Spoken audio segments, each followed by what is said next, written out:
amazing. I know you're going to enjoy spending time with him tonight. So, ladies and gentlemen, please give it up for Mr. Sam Makepeace.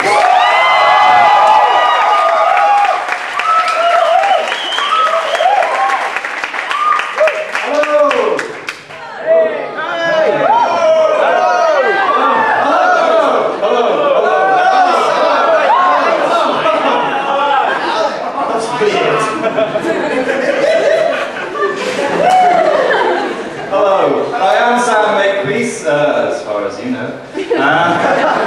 Some of you might have noticed my beard has disappeared. No, but it's alright, it'll be back. It's just for Movember. Is anybody else taking part in Movember? Yes, brilliant. It's a charity thing where you grow a mustache for the month of November to raise money. If you want to donate to my account, the link is this. So have you got pen and paper? Yeah, write that down. Okay. Yeah, and it's a great cause, probably. It's to raise money for something. It's an excuse to grow a mustache, why wouldn't I? But I've realised something brilliant as well, because I realised two brilliant things this week. One of them is the hood on this hoodie is massive. The second thing is, having a small amount of stubble on your chin works like Velcro. Yeah. So I can...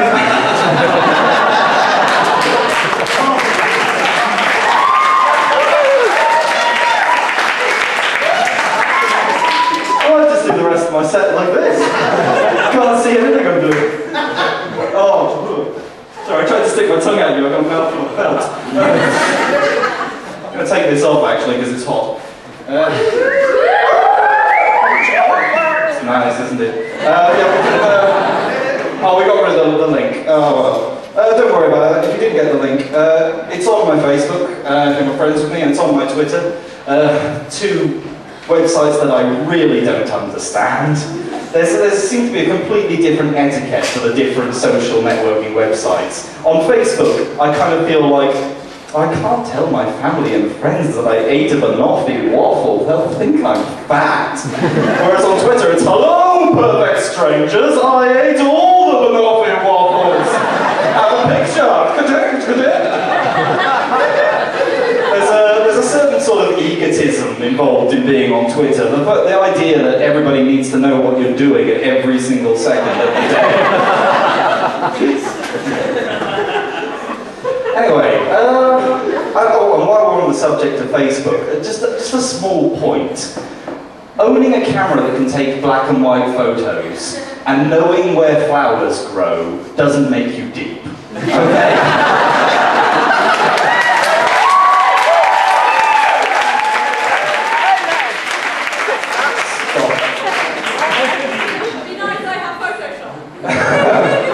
You're an actual photographer though, that's the difference. There's more to being a photographer than owning a nice camera. No, there isn't.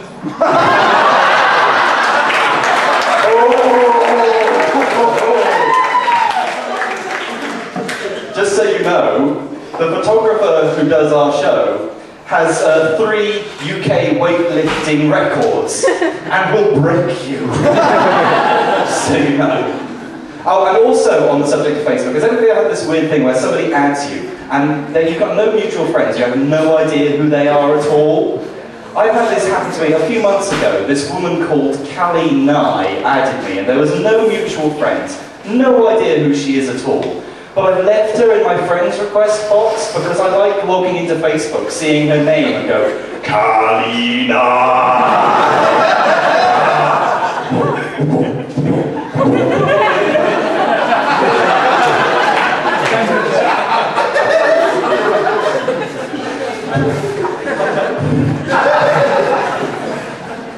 Actually, had something serious to talk about. A little bit distracted. Oh yeah. I need to tell you a serious story actually now. I need to tell you about the moment that sort of changed my life. I need to tell you the story of the time that I nearly died. Okay? Have you ever had one of those nights where you've gotten quite a bit drunk? You're out at night, wandering with some friends. One of your friends is pouring multivitamins down a drain in an attempt to give sewer rats superpowers. Another friend is giving her ex ex-boyfriend's car a healthy coat of Nutella. And you're left in the middle holding the watermelon. Now, I love that guy.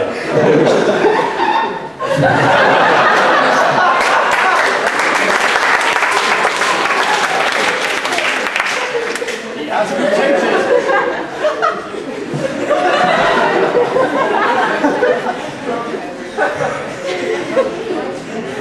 Now, the exact chain of events that led me to this situation, I don't entirely remember. We were quite a bit drunk. What I do remember is what happened next, because she was chucking the multivitamins down the drain. She was wiping Nutella over a car, and they asked me what I was going to do with the watermelon. And I said, the 4 words that are the heralds of doom, the 4 words that you should never say, because they never lead to anything good. I've got an idea. I ran out into the middle of the road. I went... Have you ever made one of those decisions? You know it's a bad decision, but you don't actually have enough time to fix it. And you sort of threw the watermelon until my whole life flashed before my eyes. Most of you are looking up. There's no watermelon out there. It's a mine, for Christ. Look, look. Now there's 2.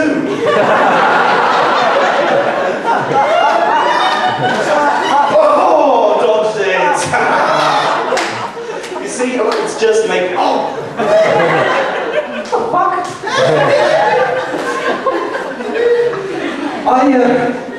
My whole life flashed before my eyes at that moment. It was terrifying. And, terrifying. But I like telling that story to people when I first get to know them. It sort of gives them an idea of who I am as a person. And I told that when I first came to uni. I told it to all the people that were in my building. And one girl got very quiet and walked away. Most of them were laughing, but she wasn't. She walked away.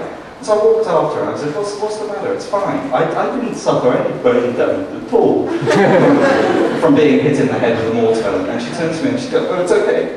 It's just that, that's how my mum died.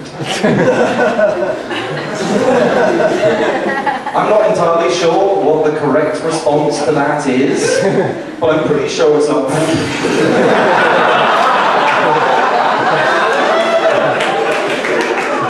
How the hell does that happen? How do you die from a water? How do you put that on a gravestone? Here lies Sam Makepeace, brained by a rogue watermelon. Side note, brain is the best body part to ever become a verb, okay? It tops elbow, it tops hand. I think the only thing that could be better if I was one day breasted. I don't even know what it means, I just want it to happen. I can understand being knifed, and people can be gunned down, but how the hell do you get meloned?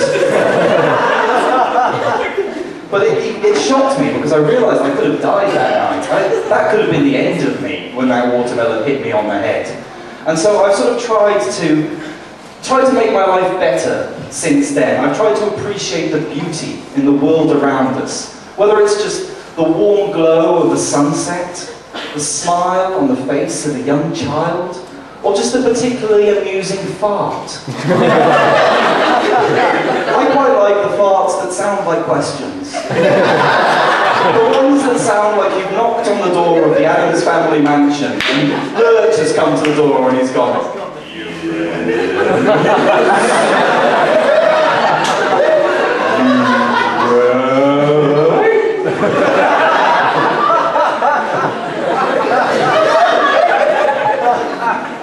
One other thing I've done in an attempt to try and make my life better is I've started fucking with people. And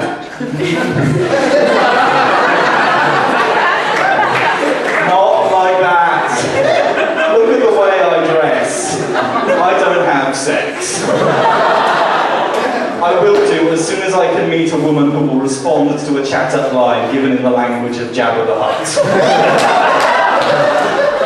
Tukikeli, Kibura, Ati Jata Kita, Kuba. No need to look scared.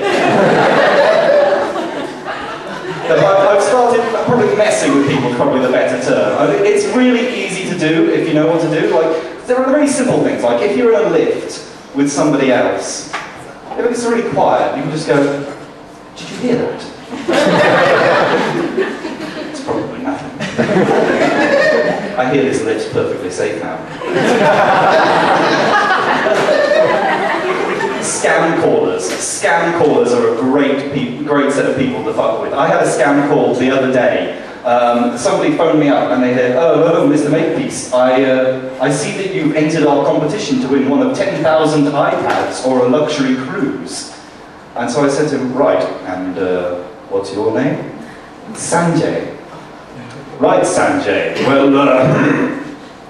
I'm actually up on the 5th floor in accounts receiving, and somebody on your level has clearly given you my personal number as a joke. I think you should stick to scamming the customers. Is that all right, Sanjay?" "Yes, sir. Okay, so sorry, sir." And he hung up. And I know that on his end of the line, he was going, "Oh my God, I can't believe I rang the boss." And I'm in my living room going, "I can't believe that worked."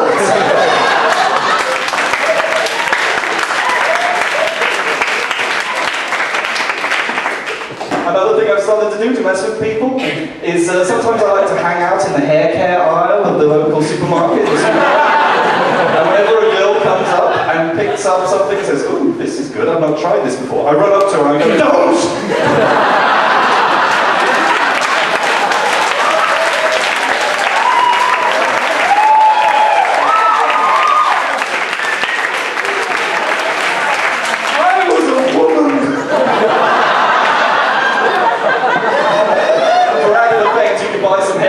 And just hold them in your hand. But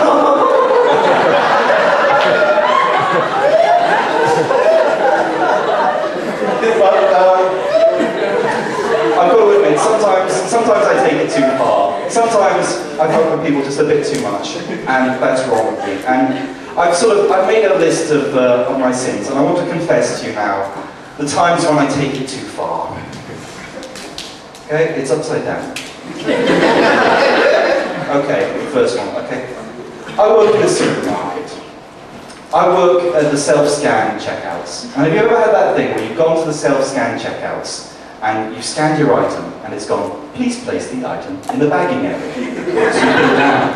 It's an unexpected item in the bagging area. So you pick it up. Item removed from bagging area. Unexpected item in the bagging area. It's annoying, isn't it? Stupid computers. Well, not really. You see, the thing is, I've got a remote in my pocket. It's got one button on it that's labelled, "Fuck your shit up." And if you come to the self-scan checkouts and I don't like the look of you, or you've been a bit rude, or even if I'm just having a bad hair day, I'll push the button, and that will happen to the checkouts. And it's entirely my fault. All of the customers that have shouted at me because the self-scan checkouts aren't working, they were right to do so, but I just pretended that the inner workings of this highly complex machine are entirely out of my control. But that's wrong with me, and I apologise. And also, we don't run out of baskets. It's that I know when you're coming, and I hide them. And I'm sorry. It's my fault that the freezers are too cold. And yes, we do play the song "Go Baby, Go Baby, Go, Don't Upset the Rhythm" as an attempt to make you rush your shopping. From us, sorry. We haven't run out of stock of the new Call of Duty game. I've been secretly hoarding all the copies for myself so that I can build a fort. And I'm sorry, that was wrong. I invented hangnails. Sorry. Sometimes in your house, I'll sneak in there and I'll steal your keys. Then half an hour later, when you're really frustrated, I'll put your keys back in a place where you've already looked for them. Sorry about that as well. Whenever you turn out the lights, I'll move all of your furniture just an inch to the side so that you stub your toe when you're walking in the dark. I've designed yogurt pots so that when you open them, not all of the foil will come off at once, so you'll be left with a half-covered yogurt pot. It took me perfect that foil, and I'm really sorry. And finally, I am the person that thought up the game. I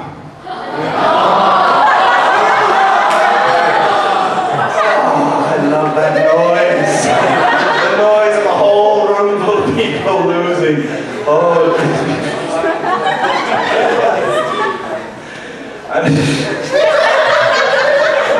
Stop, please.